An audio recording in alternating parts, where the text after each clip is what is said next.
Ku datang bersujud di kakimu,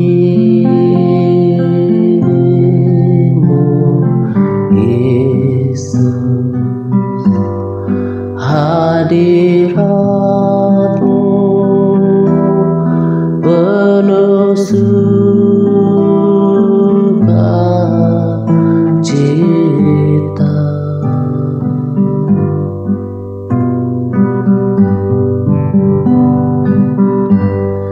Tidak ada seorang pun seperti Engkau. Ku bersujud menyembahmu, ku bersujud menyembahmu, ku bersujud menyembahmu, Tuhan.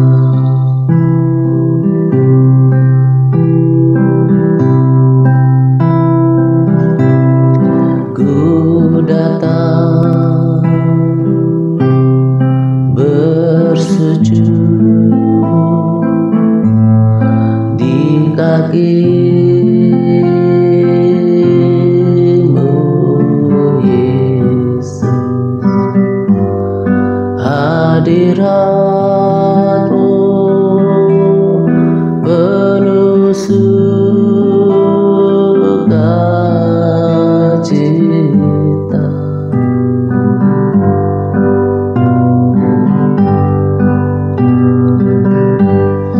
Tidak ada seorang pun seperti Engkau. Ku bersujud menyembahmu, ku bersujud menyembahmu, ku bersujud menyembahmu, Tuhan.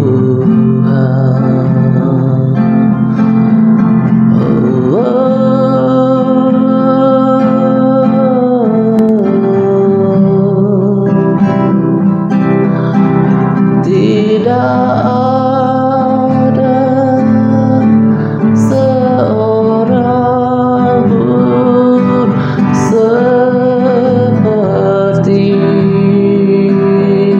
Engkau. Ku bersujud menyembahmu, ku bersujud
dulu, sekarang, dan selamanya.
Topik yang pertama yang saya hendak bagikan pada kesempatan ini adalah pesan dari rekomendasi video singkat yang saya saksikan dan juga saya akan bagikan bersamaan dengan sharing ini.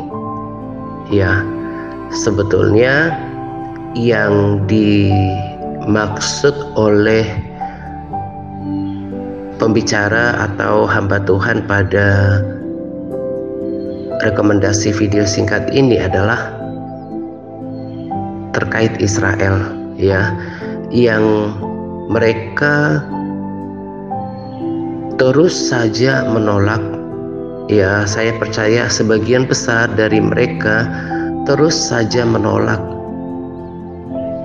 Yesus sebagai Tuhan dan juru selamat mereka, gitu ya. Dan sekalipun pesan ini ditujukan khusus buat bangsa Israel, tetapi saya percaya ini sebagai peneguhan dari apa yang saya percaya, apa yang saya rasa dengan sikap kebanyakan orang Kristen, ya, sikap yang cenderung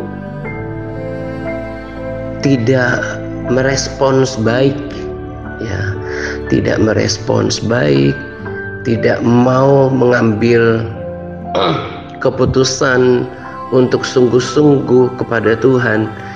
Itu saya saksikan, ya. Saya saksikan ketika melayani di media sosial dan juga di alam nyata, ya. Ya, karena kan selain melayani di kota ini, sudah terlebih dahulu melayani di media sosial. Tapi saya juga saksikan, rasakan perilaku yang sama. Ya, memang seperti yang disampaikan juga pada rekomendasi video yang saya bagikan di akun pribadi saya dari hamba Tuhan dari Indonesia, gitu ya, yang saya rekomendasikan banyak videonya. Salah satu perjuangan atau perlawanan kita dalam mengikut Tuhan, ya, yang diibaratkan sebagai pintu yang sesak dan jalan yang sempit itu, selain kedagingan kita, adalah iblis, ya, si jahat yang hari-hari ini sangat gencar untuk mengintimidasi, melemahkan orang-orang Kristen dalam mengikut Tuhan. Ya, karena dia tahu waktunya sudah dekat. Sulit, sangat susah untuk menemukan orang-orang yang merespons baik untuk sungguh-sungguh kepada Tuhan dan mau bertobat, gitu ya. Karena selain faktor dari diri mereka tadi, adalah atmosfer yang sekarang yang tidak support untuk mereka mau ambil tindakan, mau sungguh-sungguh sama Tuhan. Atmosfer yang sekarang itu berbeda jauh ketika 2015 saya rasakan atmosfernya ketika memulai pelayanan di media sosial. Dan yang memprihatinkannya adalah bahkan orang-orang Kristen seperti mereka yang sudah memulainya di 2015, 2016, tahun-tahun berjalan, gitu ya, yang sekarang ada di dalam pelayanan TRC, itu pun banyak yang undur, banyak yang menjadi lemah, dengan tekanan atmosfer yang tadi saya katakan, tidak lagi bersemangat dalam melakukan semuanya, tidak lagi bersungguh-sungguh, tidak lagi melakukan lebih giat, padahal itu pesan firman Tuhan untuk semakin hari semakin di akhir zaman ini, baik akhir zaman menurut ukuran umur kita gitu ya, semakin tua, maupun akhir zaman secara fakta oleh dunia ini, harusnya kita semakin giat, tetapi faktanya enggak. Makanya tidak kebetulan firman Tuhan berkata seperti ini. Banyak orang, perhatikan ya kata banyak. Saya percaya ini adalah pewahyuan baru yang saya dapatkan gitu ya. Banyak orang yang terdahulu menjadi yang terkemudian, dan yang terkemudian menjadi terdahulu.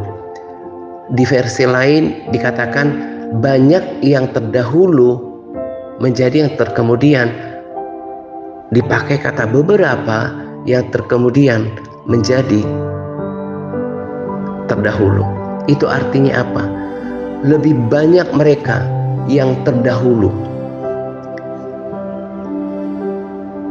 menjadi terkemudian daripada mereka yang terkemudian menjadi terdahulu. Ya, tadi kan saya sudah katakan, sangat sulit hari-hari ini untuk mengambil komitmen untuk ikut Tuhan. Itu adalah kata beberapa tadi. Dan lebih banyak yang terdahulu menjadi yang terkemudian. Itu yang tadi saya katakan, kecenderungan orang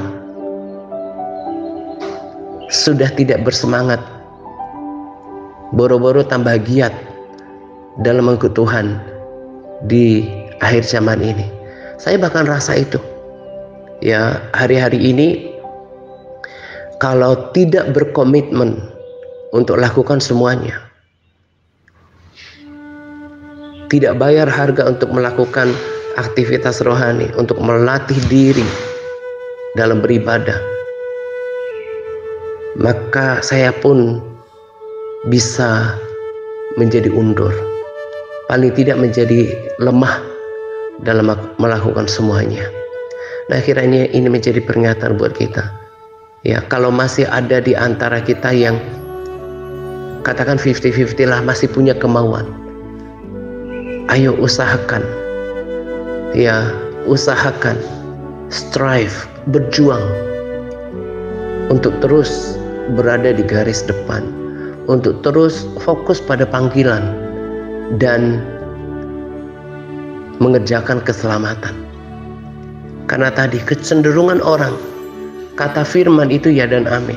Banyak yang terdahulu, yang tadinya bersemangat ikut Tuhan, yang tadinya sungguh-sungguh ikut Tuhan, menjadi yang terkemudian.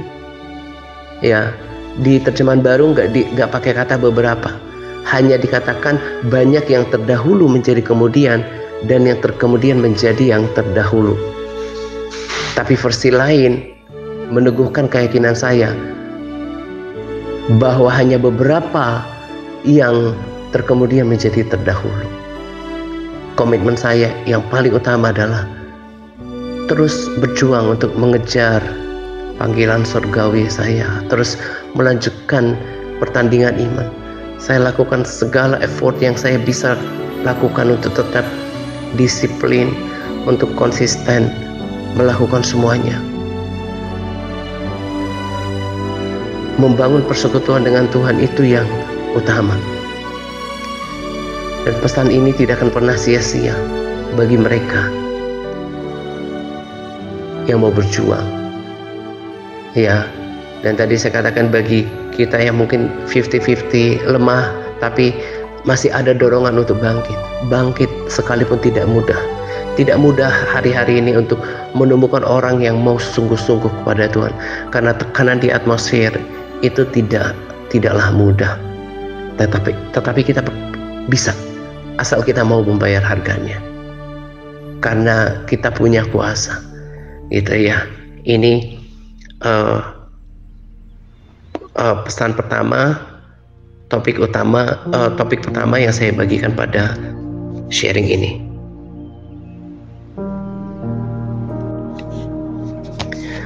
Lalu topik kedua adalah juga berasal dari video yang saya bagikan di akun pribadi saya dari gereja yang saya rekomendasikan videonya, tetapi tentunya pesan yang seturut dengan firman Tuhan yang selalu sama pesannya dari suara-suara saya di masa lalu. Ya, beliau berkata bahwa kebanyakan gereja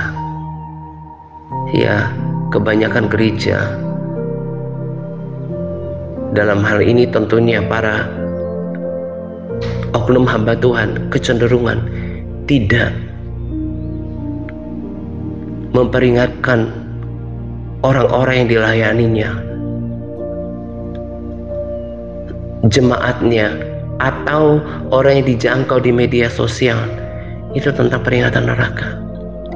Padahal Tuhan Yesus itu banyak sekali berbicara tentang neraka, dan itu sangat memprihatinkan.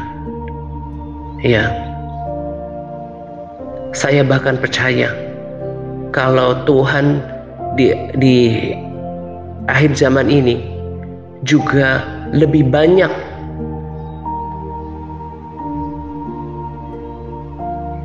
memperlihatkan tentang fakta neraka daripada surga. Itu adalah sebagai bentuk daripada pentingnya setiap orang percaya mengerti dan mengetahui fakta neraka yang sangat mengerikan. Saya jelaskan kepada anak-anak ini bahwa penglihatan itu juga sama dengan penglihatan yang dialami oleh Paulus yang ada di dalam firman Tuhan. Cuma ketika itu belum ada YouTube untuk membuatkan video seperti ini. Lalu tentang kesaksian neraka juga sama, tentang kesaksian neraka yang ada di firman Tuhan, yaitu orang kaya dan Lazarus. Hanya ketika itu belum ada YouTube. Jadi kesaksian itu, baik kesaksian surga terlebih neraka, itu tidak bertentangan dengan firman Tuhan sepanjang seturut dengan firman Tuhan. Dan kenapa berulang-ulang Tuhan perlihatkan tentang kengerian ini? Bukan berarti Tuhan menunda-nunda kedatangannya, atau bahkan orang berpikir itu seperti mainan atau yang dibuat-buat gitu ya. Tetapi mengingat bahayanya ketika tidak ada lagi kesempatan. Makanya sering diperlihatkan tentang kengerian itu. Karena kalau nanti sudah tiba waktunya, tidak ada lagi kesempatan. Bukan berarti bahwa ini mah udah biasa. Seperti beberapa orang yang pernah saya perkenalkan tentang kesaksian neraka, yang satu nggak percaya yang gitu-gitu. Ya dari beberapa orang yang saya katakan ini di waktu yang lalu nggak percaya yang kayak gitu-gitu katanya. Betapa memprihatinkannya orang Kristen tidak percaya fakta neraka karena nggak baca firman. Jadi bersyukur kita mendapat menu tentang kesaksian neraka supaya kita tetap takut akan Tuhan. Saya nggak habis pikir kalau kesaksian neraka tidak membuat orang gentar. Menurut ini pendapat pribadi saya, jangan-jangan memang orang ini adalah orang-orang yang akan menuju kepada kebinasaan. Mestinya itu kan menggetarkan jiwa, menggetarkan hati kita. Itu kenapa saya jadikan itu juga peringatan kepada anak-anak ini ya. Jadi kalau tulisan ada buku kecil kita yang dulu, kesaksian 7 orang yang dibawa ke neraka, buku kecil itu kurang menggetarkan kan. Kalau ada audio visualnya lewat YouTube, mereka lebih bisa membayangkan. Saya jadikan itu sebagai tontonan rutin buat mereka.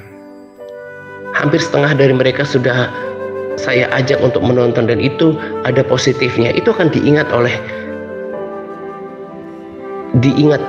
di dalam memori mereka. Betapa memprihatinkannya orang-orang yang tidak pernah, bukan cuma menyaksikan ini, tapi tidak menganggap ini penting dan tidak percaya yang kayak gini. Dan selalu katakan Tuhan itu kasih, Tuhan itu udah mengampuni dan cukup ke gereja gitu ya. Disitulah kita bisa melihat praktek-praktek jalan yang sempit,